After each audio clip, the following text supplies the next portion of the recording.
সম্মানিত উপস্থিতি, প্রশংসা আল্লাহ সুবহানাহু ওয়া তাআলার জন্য, যে আল্লাহ সুবহানাহু ওয়া তাআলা আমাদেরকে পবিত্র কোরআন এবং সুন্নাহর আলোচনা শোনার ও বলার, জুম্মার সালাত আদায় করার জন্য, যে আল্লাহ রাব্বুল আলামিন আমাদেরকে ব্যবসা বাণিজ্য কাজকর্মকে ফেলে দিয়ে সন্তুষ্টি করার জন্য যে আল্লাহ সুবহানাহু ওয়া তাআলা আসার তৌফিক দান করেছেন, তাই আল্লাহ সুবহানাহু ওয়া তাআলার দরবারে আমরা শুকর জানাই।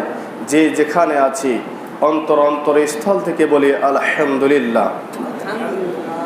দরুদ এবং সালাম বর্ষিত হক রাসূলুল্লাহ সাল্লাল্লাহু আলাইহি ওয়াসাল্লামের প্রতি, যার আদর্শ, যার নীতিবাক্য, যার নীতিমালা সকল পৃথিবীর নর নারীকে মানার জন্য অপরিহার্য।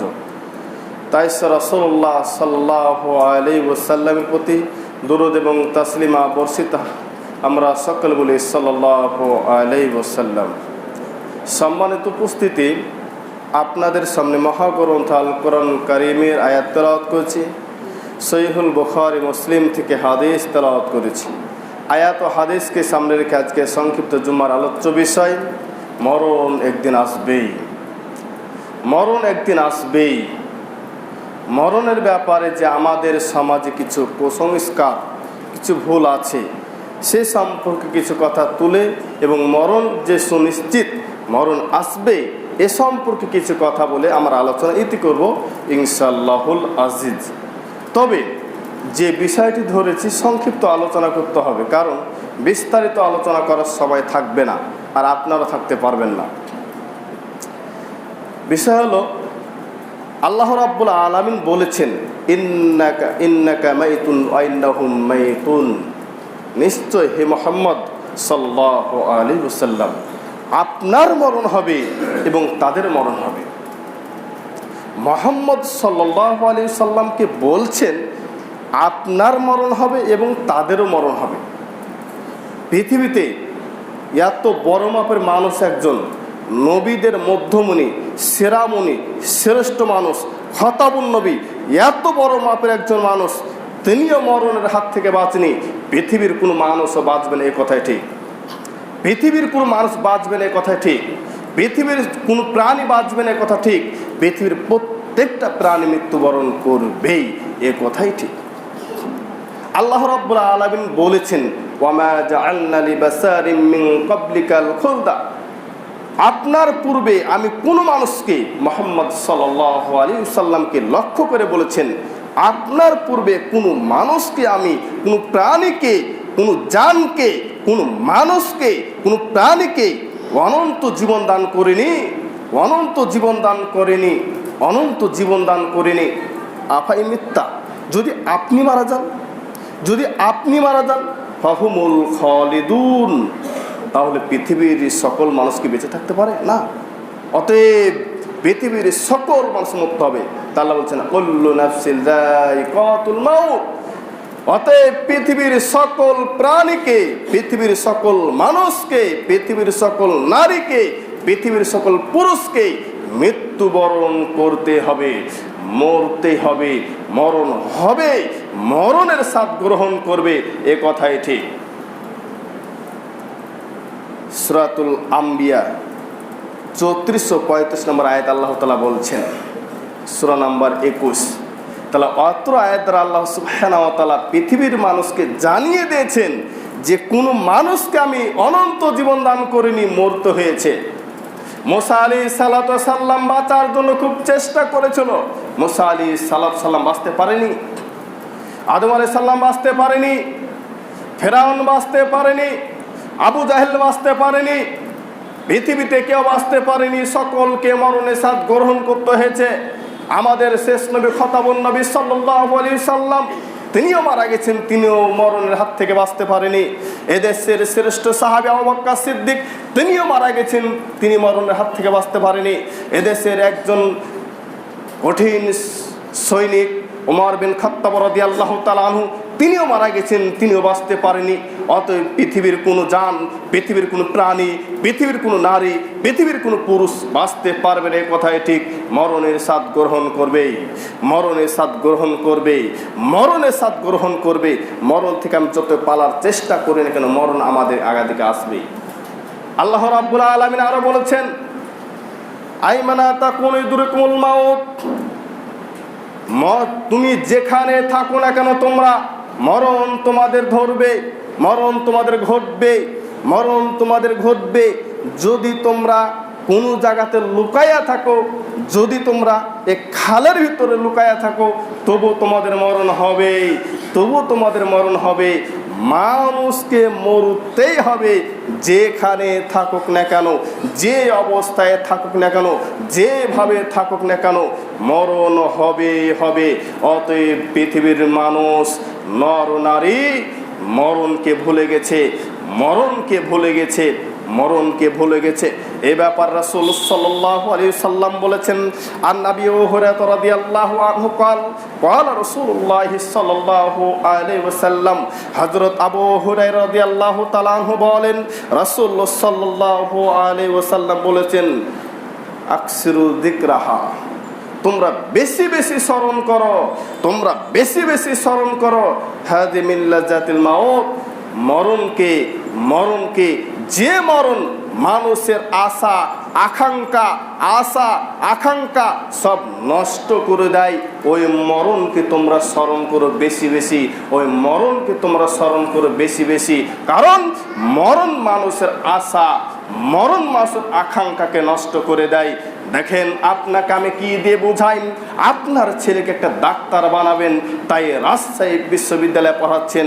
আপনার ছেলেকে একজন ভালো একজন প্রফেসর বানাবেন, তাই কত লাখ লাখ টাকা খরচ করছেন। আপনার মেয়েকে একজন ভালো ডাক্তার বানাবেন, লাখ লাখ টাকা খরচ করছেন। যেদিন আপনার মেয়ে পরীক্ষা দিবেন, যেদিন পরীক্ষা দিবেন সেদিন আপনার মেয়ে মারা গেছেন, পরীক্ষার ফল বাড়ালছেন, তারপরের দিন আপনার মেয়ে মারা গেছেন। কারণ আপনার একটা আশা ছিল আমার মেয়ে বড় ডাক্তার হবে, কিন্তু ডাক্তার হওয়ার আগে আপনার মেয়ে মারা গেল।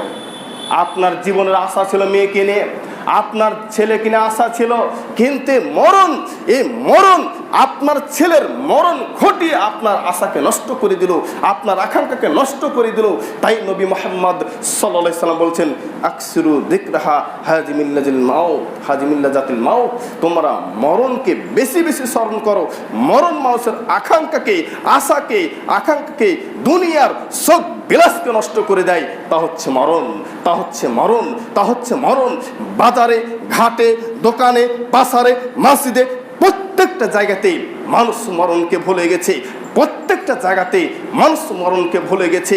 যদি মরণকে মনে থাকতো, যদি মরণকে স্মরণ করত, তাহলে তিনি তার দ্বারাতে অন্যায় করত না, তার দ্বারাতে জেনা হতো না, তার দ্বারাতে মিথ্যা হতো না, তার দ্বারাতে কোরআন এবং সুন্নাহর বিপরীত কোনো কথা হতো। কিন্তু তিনি মরবে এ কথা ভুলে গেছে, তিনি মরবে এ কথা ভুলে গেছে, মরার পর আমাকে হিসাব দিতে হবে কথা ভুলে গেছে। হাদিস তিরমিজির মধ্যে পাবেন 2307 নম্বর হাদিস, হাদিস মিসকাতুল মাসাহের মধ্যে পাবেন 1607 নম্বর হাদিস, হাদিস বুলগুল মারামের মধ্যে পাবেন 534 নম্বর হাদিস। নাসরুদ্দিন আলবানী রাহিমাহুল্লাহ হাদিসের মান হাসান বলেছেন। সম্মানিত উপস্থিতি, আপনাকে আমি কি দিয়ে বুঝাই, মরণকে স্মরণ করতে রাসূল বলেছেন, স্মরণ করতে বলেছেন। আর মরণকে আমরা ভুলে গেছি।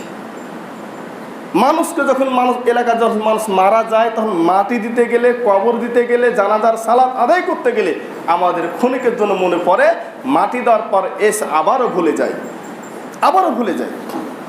আমাকে যে মরতে হবে এ কথা আমরা ভুলে গেছি, আমার যে মরণ আসবে কথা ভুলে গেছি। সুনান আব্দুল্লাহ ইবনে উমর রাদিয়াল্লাহু তাআলা আনহু قال আখাযা রাসূলুল্লাহ সাল্লাল্লাহু আলাইহি ওয়াসাল্লাম,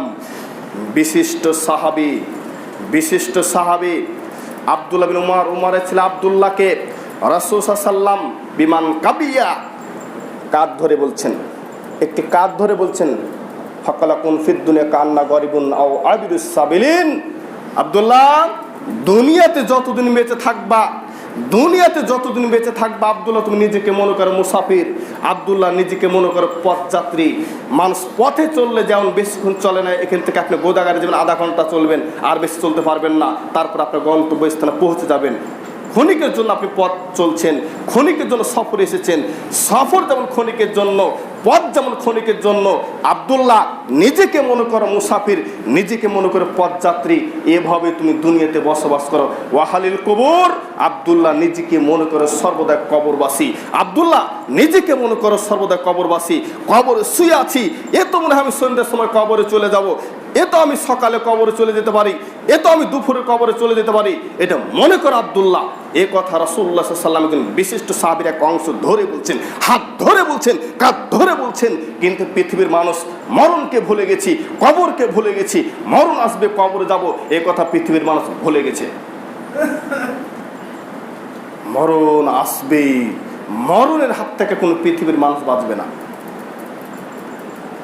অত বড় সাহাবী, তিনিও মরে গেছেন।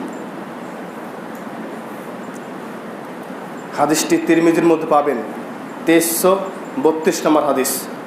নাসরুদ্দিন আলবানী রাহিমাহুল্লাহ হাদিসের মান সহিহ বলেছেন, হাদিস গ্রহণ। তাহলে এই হাদিসের আমল কি পেলেন?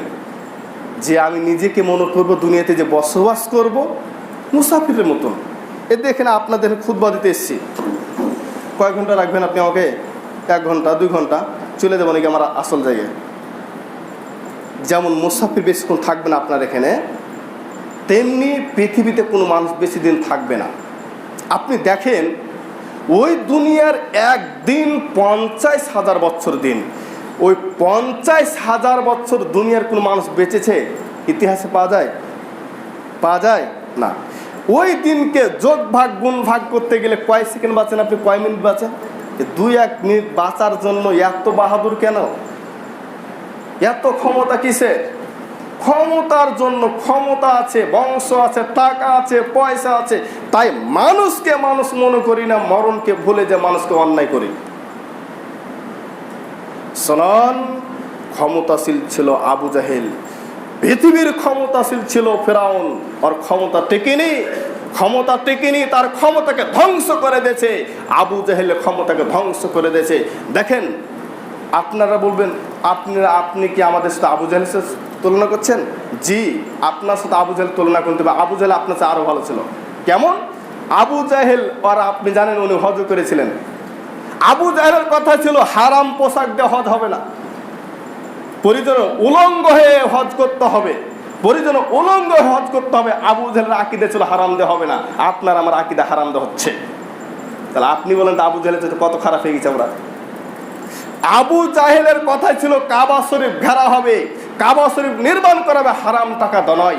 অথচ আবু জাহেল একজন কাফের মানুষ, তার আকীদা চলে হারাম টাকা দিয়ে চলে না। তার আকীদা চলে হারাম টাকা দিয়ে পোশাক দিয়ে সালাত হতে পারে না, হজ হতে পারে না। আমি আপনি মুসলিম, কেমন আকীদা যে আমার আপনার হারাম টাকা দিয়ে চলে? কেমন মুসলিম আমি? আপনি আবু জাহেলের ইতিহাসটা দেখেন আর আপনার ইতিহাসটা মিলান তো একটু দেখি। সুদাইনের অনেক লোক ওকে বলে কি আলহাজ আবু জাহেল, মানে উনি হজ করেছিলেন। কিন্তু তিনি ওর আকীদা কি? তিনি আল্লাহকে করতেন, দুনিয়ার যে মাবুদ সে আল্লাহকে বিশ্বাস করতেন, এই কারণে তিনি কাফের। ইতিহাসটা দেখেন। কিন্তু আমিও তো বুঝি হুজুর আমরা তো করি না। জি করেন। আপনার বাড়িতে ঢুকলে মূর্তি পূজা পাওয়া যায়, আপনার বাড়িতে ঢুকলে ছবি পাওয়া যায়, আপনার বাড়িতে ঢুকলে মেম্বারের ছবি আছে, আপনার বাড়িতে ঢুকলে চেয়ারম্যানের ছবি আছে, আপনার বাড়িতে প্রবেশ করলে আপনার স্বামী স্ত্রীর আলমারিতে সুন্দর করে ওয়াশ করা ছবি আছে। আপনি আবু জাহেলের চেয়ে কোথায় ভালো আছেন? মরণকে ভুলে গেছেন, ইতিহাস ভুলে গেছেন। সম্মানিত উপস্থিতি, মরণকে স্মরণ করুন, মরতে একদিন হবেই। عن أبي هريرة رضي الله عنه قال قال أبو القاسم صلى الله عليه وسلم আবু হুরায়রা রাদিয়াল্লাহু তাআলা আনহু বলেন, আবুল কাসেম সাল্লাল্লাহু আলাইহি সাল্লাম বলেছেন, ওয়াল্লাযী নাফসু মুহাম্মাদিন বিয়াদিহি, মুহাম্মদের প্রাণ যার হাতে রয়েছে সে সত্যার কসম করে বলছি, মুহাম্মদের প্রাণ এবং জান যার হাতে রয়েছে সে আল্লাহর কসম করে বলছি, লাউ তা'লামুনা মা আ'লামু, আমি মুহাম্মদ সাল্লাল্লাহু আলাইহি ওয়াসাল্লাম যা জানি তোমরা যদি তা জানতে, লা বাকাইতুম কাসীরান ওয়ালা যাহতুম কালিলান, তাহলে তোমরা বেশি বেশি কাঁদতে কম কম হাসতে, তাহলে তোমরা বেশি বেশি কাঁদতে কম কম হাসতে, তাহলে তোমরা বেশি বেশি কাঁদতে কম কম হাসতে। রাসূল সাল্লাল্লাহু আলাইহি ওয়াসাল্লাম শেষ সভাতে বলেছেন পৃথিবীর মানুষকে, শুনুন, আল্লাহে, আল্লাহর কসম, সেই আল্লাহর কসম যে আল্লাহর হাতে আমার প্রাণ রয়েছে মুহাম্মদের, সে আল্লাহর কসম করে বলছি আমি মুহাম্মদ যা জানি তোমরা যদি তা জানতে তাহলে তোমাদের মুখে হাসি থাকতো না, বেশি বেশি কাঁদতে। কিন্তু দুঃখের বিষয়, কোলাঙ্গার সন্তান, কোলাঙ্গার মুসলিম আজ ঈদের নামে আনন্দর নামে হাসি মজা করে বয়ফ্রেন্ডকে গার্লফ্রেন্ডকে নিয়ে আজ জেনা, ব্যভিচার, অন্যায়, অশ্লীল নেমে পড়েছে। এর নাম কি আনন্দ? এটা কি ইসলাম মেনে নেবে? ঈদের দিন আপনার আনন্দের দিন বলে আপনি লুডো খেলছেন, এটা কি আনন্দ করতে বলেছেন? লুডো খেলছেন আর হাসছেন, আর কত হাসি, আর কত অন্যায়, আর কত গীবত। ক্যারাম বোর্ড খেলছেন, লুডো খেলছেন, তাস খেলছেন। শুনুন, একজন মানুষ যতক্ষণ লুডো খেলবে, যতক্ষণ তাস খেলবে, যতক্ষণ ক্যারাম বোর্ড খেলবে, ততক্ষণ তার শরীরে শুকর রক্ত মিশ্রিত হবে। শুকর হালাল না হারাম? মুসলমানের বাচ্চা, লজ্জা লাগে না তোমার ক্যারাম বোর্ড খেলতে? ক্যারাম বোর্ড খেলতে লজ্জা লাগে না? একজন ক্রিকেট আলা ক্রিকেট খেলা হারাহারি করে জুয়া খেলে, কিন্তু তার শরীরে কি নাই? শুকরের রক্ত মিশ্রিত নাই, শুকরের রক্ত মিশ্রিত নয়, শুকর রক্তকে তার শরীরে মেখে লায়নি। কিন্তু তাস, জুয়া বস থেকে দিলে শরীর চর্চা হয় না, টাইম পাস করা হয়। মোবাইলে যত রকম খেলা রয়েছে, এই সমস্ত খেলা হচ্ছে এত বড় অপরাধ, এত বড় জঘন্য অপরাধ, যা তার শরীরে শুকর রক্ত মেখে লায়। এটা মুসলমান করতে পারে? আপনি দোকানদারি করছেন, ক্যারাম বোর্ডে উঠিয়ে ফেলে দেন। দোকানদারি করছেন, আপনার সিগারেট, গুল, তামাক সব ফেলে দেন। হালাল রুজি উপার্জন করুন, বরকত আসবে আসমান থেকে। পৃথিবীর কোনো মানুষ বরকত দিতে পারে না, পৃথিবীর কারো পক্ষ থেকে বরকত আসতে পারে না। আপনি বিশ্বাস করেছেন, আপনি বলেছেন আল্লাহুম্মা আনতাস সালামু ওয়া মিনকাস সালামু তাবারাকতা। আপনি প্রতিদিন দোয়া করেন, শান্তিদাতা আল্লাহ, বরকতদাতা আল্লাহ, দয়াময় আল্লাহ। আপনি দোয়াতে বলেছেন, কিন্তু দোয়ার মানে বুঝেননি, বিশ্বাস করেননি। ঠিকই সালাতের পর আপনি সিগারেট বিক্রি করেছেন, ঠিকই সালাতের পর আপনি ক্যারাম বোর্ড খেলালছেন, ঠিকই সালাতের পর আপনি জুয়া খেলালছেন। এগুলো ছেড়ে দেন, মরণকে স্মরণ করুন। মরণ আসবে, মরণের পরে এগুলো আপনার কাজে লাগবে না, এগুলো বিপদ আসবে। মরণ আসবে, সেদিন আপনার এই বাহাদুর টিকবে না। কষ্ট লাগছে তো, খারাপ লাগতে পারে, কারণ কোরআন হাদিস তো মানুষের বিপক্ষে যাবে। আমি যদি বলি এ লাঠি বড় জাহেল, এ লাঠি বড় কাফের, এ লাঠি বড় মুনাফিক, মানাবে? লাঠি মুনাফিক হয় না, ওই ইস্টার্ন মুনাফিক হয় না, মসজিদ মুনাফিক হয় না, মুনাফিক হয় মানুষ। তাই তো আপনি মানুষ, তাই আপনাকে বলছি যে আপনি হারাম খেয়েন না, মুনাফিকি করিয়েন না। মরণ একদিন আছে, মরণটাকে আপনি স্মরণ করুন। সম্মানিত উপস্থিতি, যদি আপনি মুমিন না হন, ইমানদার না হন, কোরআন এবং সুন্নাহ গ্রহণ না করেন এবং আমলে সলেহ না করেন, তাহলে আপনার মরণ যে কত কষ্ট করাবে আপনাকে আমি কী দিয়ে বোঝাই। এখন আমলে সলেহ কাকে বলে? আমাদের গ্রামের হুজুররা বলে কোরআন হাদিস কম অল্প লেখাপড়া করে, বাংলা কিছু কিতাব পড়তে জানে, কিতাব পড়েই বলে দেয়। ফতোয়া দিতে তো সমস্যা লাগে না, ফতোয়া এত সোজা মনে করিয়েন না। বাংলাদেশের আলেমেরা খুব ফতোয়াবাজি করতে পারে, কিন্তু সৌদির আলেমেরা ফতোয়াবাজি দেখে হাসে। সৌদির আলেমেরা বাংলাদেশের আলেমকে দেখে হাসে যে এরা এত ফতোয়াবাজি করতে পারে, পরে কম ফতোয়া দেয় বেশি। তো আমলে সলে কাকে বলে? আমরা গ্রাম্য সবাই বলে আমলে সলে যে বেশি বেশি করবে সে আমলে সলে। আমলে সলে সংজ্ঞা জানেন? আমলে সলে সংজ্ঞা জানেন? আমলে সলে কাকে বলে জানেন? এখানে যতটুকু লোক আছে আমি বলতে পারি, 2-1 ব্যতীত অধিকাংশ লোক আমলে সলে জানে না। বলবো কি, যেটা ভালো আমল সেটাই চলে, যেটা ভালো আমল সেটাই চলে। ভালো আমল কাকে বলে? কোরআন এবং সুন্নাহ ভিত্তিক কোরআন এবং সুন্নাহ ভিত্তিক রাসূলুল্লাহ সাল্লাল্লাহু আলাইহি সাল্লাম যে আমলটি করেছে সে আমলের নিয়ম নীতি গ্রহণ করে যারা, তারাই আমলে সলেহে করে, তারাই আমলে সলেহে করে। যদি কোরআন এবং সুন্নাহর ভিতরে সে আমল না থাকে তাহলে সে আমলে সলে হতে পারে না, সে আমলে সলে হতে পারে না। আর আমলে সলে যদি আমি আপনি করি তাহলে আমার মৃত্যুটা হবে সহজ, কারণ আমাকে সংবাদ দিবে, আপনাকে সংবাদ দিবে, হে পবিত্র আত্মা, হে প্রশান্ত আত্মা, তোমার আত্মা বের করে দাও, আমাকে দিয়ে দাও। চেয়ে নিবে আপনার কাছে, চাইবে দিয়ে দাও, চাইবে তোমার আত্মা দিয়ে দাও। আপনাকে সংবাদ দিবে আগে, আপনাকে খবর দিবে আগে। কিন্তু আমি আপনি যে মুনাফিক হয়, আমি আপনি জালেম হয়, অত্যাচারী হয়, তাহলে আমার মরণ যে কখন হবে কোনো সংবাদ আমি আপনি পাবো না। আল্লাহ তাআলা এইভাবে বলছে, ওয়ালা তারাই যালিমুনা ফি গামারাতিল মাউত। হে মোহাম্মদকে লক্ষ্য করে বলছে, আপনি দেখেন ওই জালেমদের মৃত্যু, অন্যায়কারীদের মৃত্যু দেখেন। তারা যখন মৃত্যুর শয্যায় বসে থাকে, ওয়াল মালাইকাতু বাসিতু আইদিহিম, তখন ফেরেশতারা তাদের হাত বাড়িয়ে দেয়, বলে আখরিজু আনফুসাকুম, তোমাদের আত্মা বের করে দাও।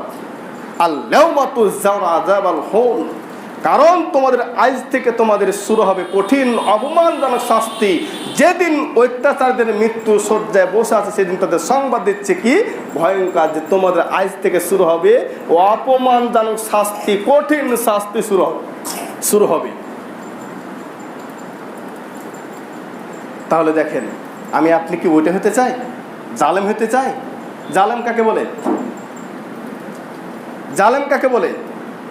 যে জুলুম করেন, যার উপর জুলুম করা হয় সে মাজলুম, আর যে জুলুম করে সে জালেম। তো এই দেশে কি জালেমের অভাব আছে? কে প্রতিবেশী করছেন, সরকার থেকে নিজ স্তর পর্যন্ত প্রায় মানুষ কি জালেম। কারণ সরকার হচ্ছে আর কারোর প্রতি জুলুম করছে, চাপিয়ে দিচ্ছে কিছু বিষয়, কোনো নেতা চাপিয়ে দিচ্ছে, কোনো প্রতিবেশী কার বাড়িকে ভাঙিয়ে নিজের জমি দখল করছে। এভাবে অনেক কেউ বংশীয় ক্ষমতার জন্য ছোট বংশ কি অত্যাচার করছে। এভাবে প্রত্যেকটা জায়গাতে, প্রত্যেকটা স্তরে আজ কি হচ্ছে, মানুষ মাজলুম হয়ে যাচ্ছে। এই যারা মাজলুম হচ্ছে তাদের ক্ষতি ক্ষণিকের জন্য আপনি দুনিয়াতে ক্ষতি করবেন, কিন্তু মাজলুম যদি আপনার জন্য বদ্ধ করে, কাল কিয়ামতের দিন আপনি বাঁচতে পারবেন না। হাজারো মানুষকে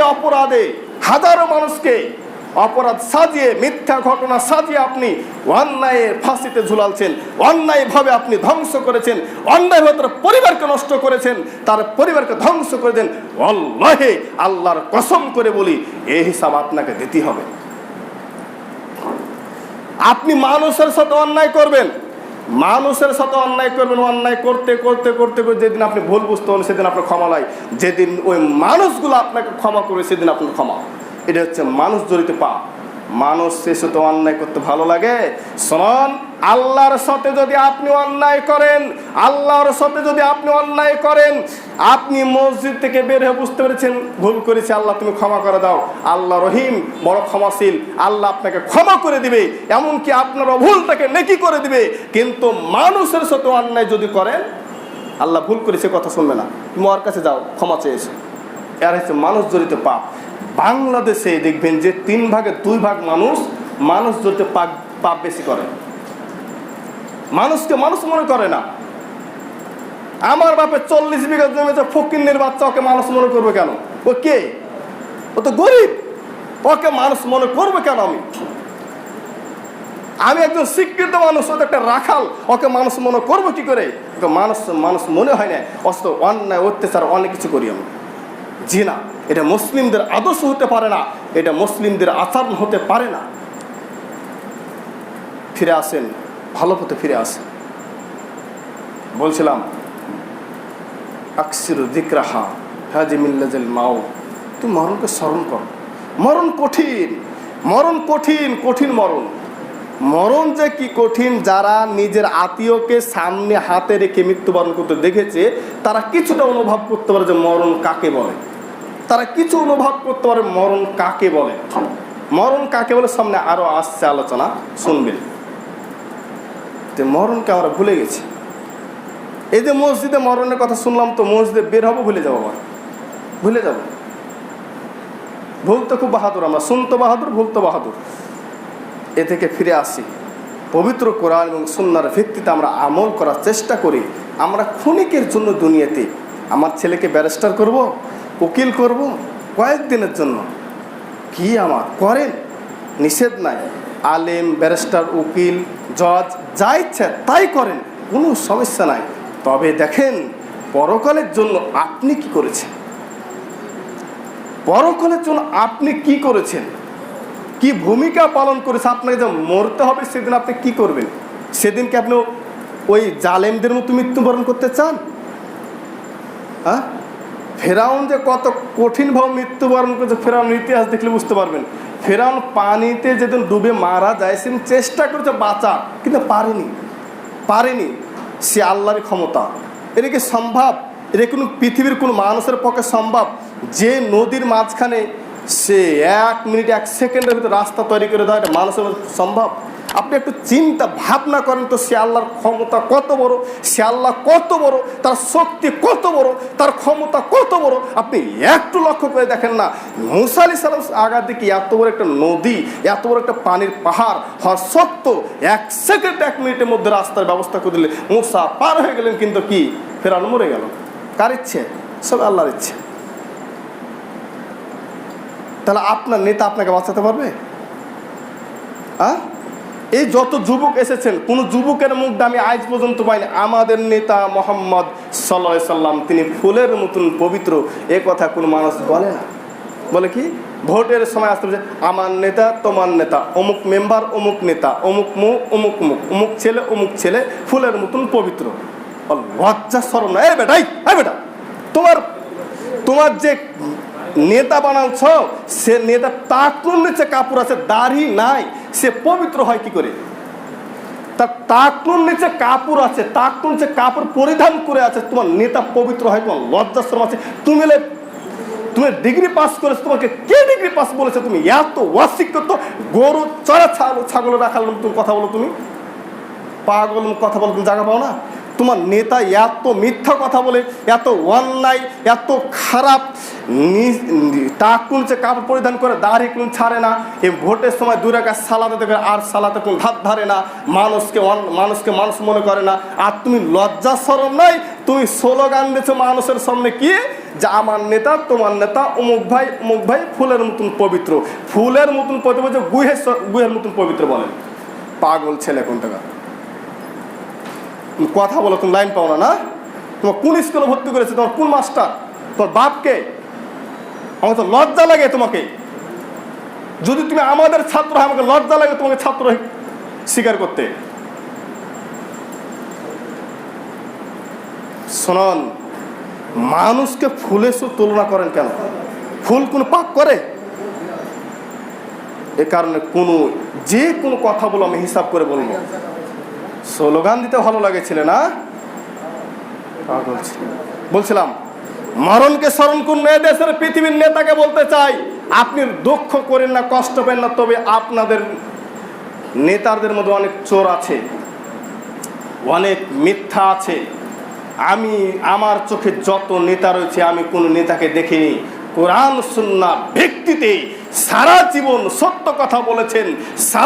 সত্য কথা বলেছেন, এমনকি যেটা হক তাকে সেটা দিয়েছে। এটা আমি খুব কমই দেখতে আমার চোখে পড়ে না, আপনার চোখে কয়েকটা থাকতে পারে। আমি এ কারণে বলি না জেল ফাঁসি যা হবে, আমার তাকদির যে ফাঁসি থেকে ফাঁসি হতে পারে, আপনি ঠেকাতে পারবেন না। আমি যদি পাক্কা আওয়ামী লীগের বাচ্চা হয়, আর আমার যদি আওয়ামী লীগের জামানাতে কি ফাঁসি হয়, আমার বাপ যদি আওয়ামী লীগ হয়, আমার চাচা যদি আওয়ামী লীগ হয়, আমার ফাঁসি হবে, এ কথা ঠিক। আর আমার যদি ফাঁসি না থাকে, আমার বাপ যদি জেএমবি, আমার বাপ যদি জঙ্গি হয়, আমার ফাঁসি হবে না, এই কথাই ঠিক। কারণ আমি তাকদীরকে বিশ্বাস করি, আমি তোমাকে বিশ্বাস করি না, তোমার আমলকে বিশ্বাস করি না, তোমার কথাকে বিশ্বাস করি না। তাই আসুন মরণকে স্মরণ করে মরতে হবে একদিন। পৃথিবীতে কয়েকদিন একটু ভালো খাবেন, ভালো চলবেন, তাই আপনি ইমানকে বিক্রি করে দিয়েন না, ইমানকে নষ্ট করে দিয়েন না। মরণ আমরা ভুলে গেছি। সম্মানিত উপস্থিতি, আয়েশা রাদিয়াল্লাহু তাআলা বলছেন, যেদিন মুহাম্মদ সাল্লাল্লাহু আলাইহি ওয়াসাল্লাম মৃত্যুবরণ করেন, আয়েশা বলছেন আমার বুক এবং চিবুকের মধ্যেই সাল্লাল্লাহু আলাইহি ওয়াসাল্লাম মাথা রেখে ইন্তিকাল করেছে, মারা গেছেন। বুক এবং চিবুকের মধ্যস্থলে মাথা রেখে রাসূল সাল্লাল্লাহু মারা গেছেন। রাসূল যদি মারা যায় সে এত কষ্ট। এই যুবক আপনাকে বলছি, দেখেন রাসূল সাল্লাল্লাহু যদি মৃত্যুর শয্যাতে বসে আছে, সেদিন তার শালা আব্দুর রহমান, আয়েশার ভাই আব্দুর রহমান একটা ডাল্লে খেলা, এরকম একটা ডাল্লে খেলাখেলি করছে। তো রাসূল সাল্লাল্লাহু হুঁশ নাই, কথা বলতে পারছে না, তবে হুঁশ আছে তো কথা বলতে পারছে না, জব বন্ধ হয়ে গেছে। আয়েশাকে বলছে, আয়েশা ইশারাতে বলছেন তুমি ডালটা, ও মেশাক করবে, ডালটা এনে দাও। ডাল আনলো, আয়েশা রাদিয়াল্লাহু তাআলা ডালটা ভাঙলো, চিবিয়ে দিল। রাসূল সাল্লাল্লাহু মেশাক করছেন, মেশাক করছেন। তোমার নেতা তুলনা কিছু দেখেন, মেশাক করছেন। রাসূলের কথা, রাসূলের মন্তব্য ছিল আর উদ্দেশ্য ছিল, আমি তো এখন মরে যাব, আমি তখন চলে যাব, আমার মুখে যেন দুর্গন্ধ না থাকে, আল্লাহর সাথে সাক্ষাৎ যেন আমার পবিত্র অবস্থা হয়। অথচ রাসূলের মুখ দিয়ে দুর্গন্ধ বের হয়েছে এরকম কোনো প্রমাণ, কোনো বর্ণনা পাওয়া যায় না। অথচ রাসূল সাল্লাল্লাহু মৃত্যুর সময় মেশাক করছেন। আর আমার আপনার নেতা তো প্রতিদিন জর্দার, গোলা, সিগারেট না খেলে চলেই না, মদ না খেলে চলেই না, ধোয়া পাড়া, ঝিরকু পাড়া না খেলে চলেই না। আপনার লজ্জা শরম না, আপনি বিশ্ব নবীর তুলনা করেছে আপনার নেতা? পাগল কোনতে নবী? মৃত্যুর সময় রাসূল সাল্লাল্লাহু আলাইহি ওয়াসাল্লাম মেশাক করছেন, আর তোমার নেতা প্রতিদিন গুল, জর্দা, তামাক, হেরোইন কত কি খায়। এভাবে মেশাক করার পর আয়েশা রাদিয়াল্লাহু তাআলা বলছেন, পানি পাত্র দাও। পানি পাত্র আনলো, সে পাত্রতে পানি হাত ডুবালো, হাত ভিজাচ্ছে, হাত ভিজাচ্ছে আর মুখে দিচ্ছেন। মরণ যে কত কষ্ট আপনাকে কি দিয়ে বুঝায়।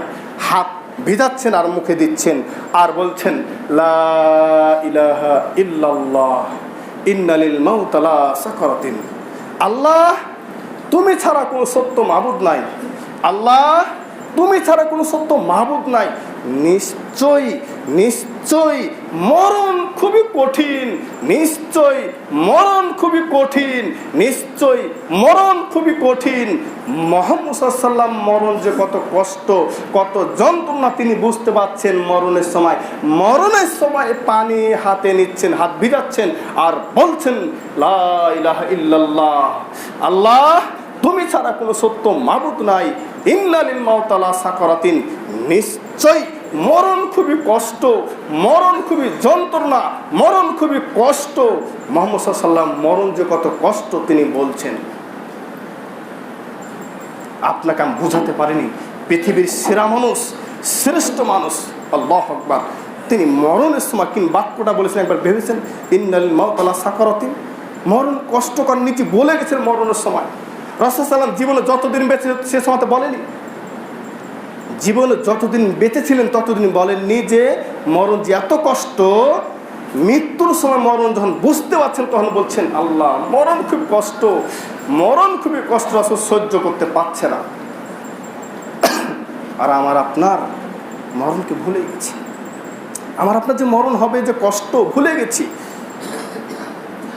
তারপর আয়েশা রাদিয়াল্লাহু তাআলা বলছেন, রাসূল সাল্লাল্লাহু আলাইহি ওয়াসাল্লাম একটি দোয়া বললেন, আল্লাহুম্মা গফিরলি, আল্লাহ তুমি আমাকে ক্ষমা করে দাও, আল্লাহুম্মা গফিরলি, আল্লাহ তুমি আমাকে ক্ষমা করে দাও, ওয়ারহামনি তুমি আমার উপর দয়া করো, ওয়ারহামনি তুমি আমাকে দয়া করো, ওয়ারহামনি তুমি আমাকে দয়া করো, ওয়ালহিকনি বিররাফিকিল আ'লা, আল্লাহ মহান বন্ধুর সাথে তুমি আমাকে মিলিত করে দাও।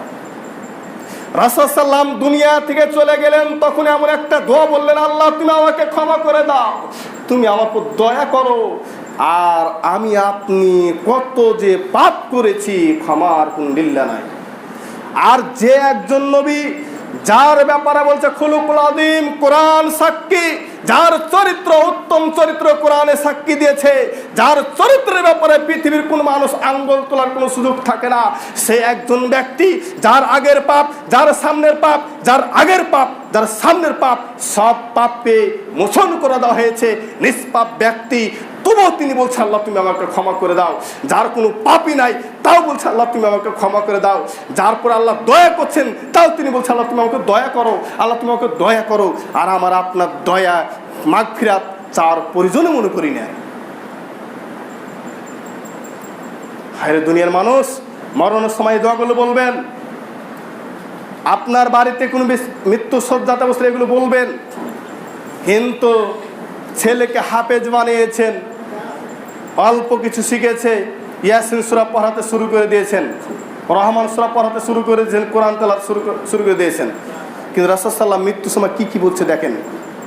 হাদিসটি মিসকাতুল মাসাবি 1454 নম্বর হাদিস। রাসূল বলতেন, রাসূলের মৃত্যু, আয়েশা বলছে রাসূলের মৃত্যু দেখার পর আমি আর কারো মৃত্যু সুখ ভালোভাবে মৃত্যু হবে এটা আমি আর কামনা করি না।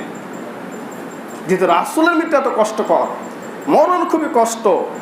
আপনাকে আমি কি দিয়ে বুঝা, আমার নিজের ফুপু, যেই ফুপু যা খেয়েছে আমাকে দিয়েছে, আমাকে না দিলে সে ফুপু খেতে পারে না, এমন দরদি ফুপু, তিনি হঠাৎ করে তার মৃত্যু কেমন দেখেন, বলছে বাবা আমি বাঁচবো না, এত ছটপট করছে, এত কষ্ট পাচ্ছে, তিনি একটা মেয়ে মানুষ, তবু আমাকে চেপে ধরে নিয়েছে, বলছে আমি আর সহ্য করতে পারি না, এভাবে কান্না হয় আল্লাহ এত ছটপট করছে। হঠাৎ করে তিনি দেখলাম দুনিয়া ছেড়ে চলে গেল। মরণ কাকে বলে? নিজের হাতে নিজের কোলে মারা গেল, তাই দেখেছি মৃত্যু কত কষ্ট। আপনাকে আমি বুঝাতে পারিনি মরণ কত কষ্ট। নিজের নানা যেদিন মারা যায় তার 10 দিন আগে বলেছে, ভাই আমি যতদিন আমল করেছি, শিরক করেছি, যতদিন আমি করেছি ভুল করেছি, তোমার কথা গ্রহণ করিনি, আমি তওবা করছি, এতে তাবিজ ফেলে দিলাম, সুতা ফেলে দিলাম, আমি তওবা করছি, তোমার কথা সত্য। সে ব্যক্তি যিনি মারা যায় আমার কোলে মৃত্যুবরণ, তিনি হা করছেন। মরণ যে কত কষ্ট, চোখের দিকে তাকালে ভয় লাগে, মুখের দিকে তাকালে ভয় লাগে, মরণ যে কত কষ্ট। দুইজন ব্যক্তিকে যখন নিজের হাতে মৃত্যুবরণ দেখলাম, সেদিন বুঝলাম মরণ চূড়ান্ত, মরণ বড় কষ্ট, মরণ বড় চূড়ান্ত, মরণ বড় কষ্ট, মরণ হবে এ কথাটি। এত কষ্ট করে মানুষ করার পর দুঃখের বিষয়, কোরআন এবং হাদিস মানলে খালি রাষ্ট্রর ব্যাপারে বাধা আছে না, সামাজিকভাবে বাধা আছে। আমার নিজের ফুপু যেদিন মারা যায়, দুঃখের বিষয় আমি মুনাজাত করি না, তা আমাকে জানাজার ইমামতি করতে দেওয়া হয়নি। আমি জি ভরে 2টা দোয়া করব আমার ফুপুর জন্য, সেটা পারিনি। আমার ফুপুর জন্য দোয়া করব, সেটা পারিনি। কারণ কোরআনের জন্য পৃথিবীর মানুষকে বলতে চাই, এই পৃথিবীর মানুষ, এই সমাজের ব্যবস্থা শোনো। কোরআন এবং সুন্নাহকে যারা উল্টে দিয়ে সমাজকে প্রাধান্য দিয়েছে, আল্লাহে আল্লাহর কসম করে বুঝে তা কাল কিয়ামতে তোমার হিসাব হবে। তুমি যার হক তাকে হক দাওনি, যে ইমামতি করার হক তাকে ইমামতি করতে দাওনি, তুমি যার জানাজার পর হক তাকে তুমি জানাজার পড়তে দাওনি, তোমার মুনাজাতের জন্য তুমি জানাজার পড়তে দাওনি, হিসাব তোমাকে দিতে হবে। সমাজের মানুষ দিতে হবে, কথা ঠিক। আমি যদি ভুল করি তাহলে আমাকে দিতে হবে, কথা ঠিক। মরণ কত কষ্ট দেখেন। মরণের সময় করণীয় কি আমাদের সমাজে কি অনেক মানুষ মারা যায় না, মারা যাবে কি করে, যে লোকটা মরে গেল, লোকটা পানিটা শপথ এই দেখলো, কত কথা ভালো ছিল, যে লোকটা ছিল, কত কথা শুরু হয়ে যায়। মানে বলা কি উচিত? আনাবি সাইদুল খুদরি ও আবু হুরায়রা দুজন রাবী বর্ণনা করেছেন, তিনি বলছেন রাসূলুল্লাহ সাল্লাল্লাহু আলাইহি সাল্লাম বলছেন, লাকিনু মাউতাকুম লা ইলাহা ইল্লাল্লাহ, তোমরা তালকিন দাও। মৃত্যু সজ্জাতে বসে আছে এমন ব্যক্তিকে দেখতে গেলে তোমরা তালকিন দাও কি, লা ইলাহা ইল্লাল্লাহ। মিসকাতুল মাসাবি 1616 নম্বর হাদিস। লা ইলাহা ইল্লাল্লাহ তালকিন দিতে বলছেন। ইয়াসিন সূরা পড়ার কথা বলেনি, রহমান সূরা পড়ার কথা বলেনি। কেন লা ইলাহা ইল্লাল্লাহ বাক্যটা ছোট্ট? কারণ এই বাক্যের মধ্যে রয়েছে আল্লাহর অস্তিত্ব, এই বাক্যের মধ্যে রয়েছে আপনার রবের অস্তিত্ব। এই বাক্য ছোট মনে করলে হবে, বাক্যর ওজন অনেক বেশি। লা ইলাহা ইল্লাল্লাহ এই বাক্যর ওজন কত বেশি আপনাকে আমি কি দিয়ে বুঝাই? মিসকাতুল মাসাবি 1621 নম্বর হাদিসটি খুললে পাবেন। বলছেন মুআয ইবনে জাবাল রাদিয়াল্লাহু তাআলা আনহু বলছেন, রাসূলুল্লাহ সাল্লাল্লাহু আলাইহি সাল্লাম বলছেন, মান কান আখিরু কালামিহি, যার মৃত্যুর সময় শেষ বাক্য, শেষ কথা হবে লা ইলাহা ইল্লাল্লাহ, দাখালাল জান্নাতা, সে জান্নাতে প্রবেশ করবে। যদি আপনার মায়ের শেষ কথা হয় লা ইলাহা ইল্লাল্লাহ, যদি আমার আপনার শেষ কথা হয় লা ইলাহা ইল্লাল্লাহ, আর এ বলে আমি যদি মারা যাই, রাসূল বলেছেন দাখালাল জান্নাতা, সে ব্যক্তি জান্নাতে প্রবেশ করবে। তা আপনি কি চান না অমুক মুসলিম বোন ভাই জান্নাতে প্রবেশ করুক? অথবা আপনি তালকিন দিবেন লা ইলাহা ইল্লাল্লাহ, অন্য কোন কিছু বলার দরকার। মৃত্যুর পর আপনি তার জন্য মাগফিরাতে দোয়া করতে পারেন। আজকের বক্তব্যের শেষ হাদিস, আব্দুল ইবনে উমর বিশিষ্ট সাহাবী তিনি বলছেন, এই যে আমসাইতা, যখন তোমরা সন্ধ্যায় অবস্থান করো, ফালা তান্তাজিরিস সুবহা, তখন তোমরা কি সকালের আশা করিও না। তুমি যখন সন্ধ্যা অবস্থান করছো, সন্ধ্যে সকালে বাঁচবো এটা তুমি আশা করিও না। ওয়াইদা আসবাহতা, আর যখন তুমি সকালে অবস্থান করো ফালা তান্তাদিল মাসা, তখন তুমি সন্ধ্যার আশা করিও না, কারণ সন্ধ্যার আশা করে হবে না, হয়তো তোমার সন্ধ্যার আগে মৃত্যুবরণ হতে পারে, মরণ হবে। আমার মরণ যদি আজকে বিকাল 3টার সময় রাজশাহী 0 পয়েন্টে হয়, তাহলে সেখানে আপনার আজ কোনো কাজ নাই, বা আপনার কোনো কাজ নাই, বা আমার কোনো কাজ নাই, কিন্তু আল্লাহ আমাকে সেখানে নিয়ে যাবে। তাই তো আল্লাহ বলছেন আমা কানা লিনাফসিন তামুতা ইল্লা বিইذনিল্লাহি কিতাবাম মুআজ্জালা, যে আল্লাহর আদেশ ছাড়া কেউ মরতে পারে না। আরে মরণের নির্ধারিত সময় এবং স্থান রয়েছে। মরণ যেখানে হবে, মরণ যখন হবে, যে স্থানে হবে, সেই স্থানে সে সময়টা আমাকে সেখানে নিয়ে যাবে, মরণ হবে। এবারকার বলেন, শেষ কথা আপনাদের সাথে, আপনারা কোনো ব্যক্তি কি সালাতের পর লিখে দিতে পারবেন, হুজুর আমি এখনো 2 ঘন্টা বাঁচবো, 1 ঘন্টা বাঁচবো, বাড়ি যে ভাত খাবো এতটুকু বাঁচবো, লিখে দিতে পারবেন?